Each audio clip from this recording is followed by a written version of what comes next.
நம்ம இயற்கையை வாழ வைக்கணும். நம்ம இயற்கையை அழிக்கதான் செய்யணும் தவிர இயற்கையை வாழ மாட்டேங்குது.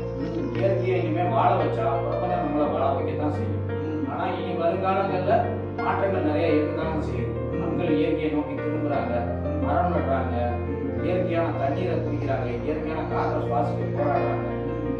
இந்த தன்மை இருக்கும்போது பிரபஞ்சம் இனி மக்களை நல்லபடி தான் போகும். நான் கண்ட ஒரு விஷயத்தையும் நான் சொல்ல விரும்புறேன். எல்லாரும் சொல்றாங்க ஒரே சாயல இருக்கிற மனிதர்கள் 7 பேர் இருப்பாங்க. அதுவும் ஒரு உண்மைதான். ஆனா இந்த பிரபஞ்சத்துல பேரலல் சயின்ஸ்ல ஒரு தத்துவம் இருக்கு. அதுபடி ஒரே சாயல் உள்ள 7 பேர் இருக்கிறாங்க ஐயா. அந்த 7 பேரும் ஒரே பேர் உள்ளவங்களாகவும் இருப்பாங்க, ஒரே இனத்தோட சேர்ந்தவராகவும் இருப்பாங்க, ஒரே சகோதர சகோதரிகளாகவும் இருப்பாங்க. எல்லா விதத்திலும் ஒருத்த கருத்துள்ளே 7 நபர்கள் இருக்காங்க. அதுல நான் இதுவரை 2 பேரை சந்திச்சிருக்கேன். அந்த பேரலல் சயின்ஸ்ன்ற அந்த சயின்ஸ் படி இருக்கிறது உண்மைதாங்க.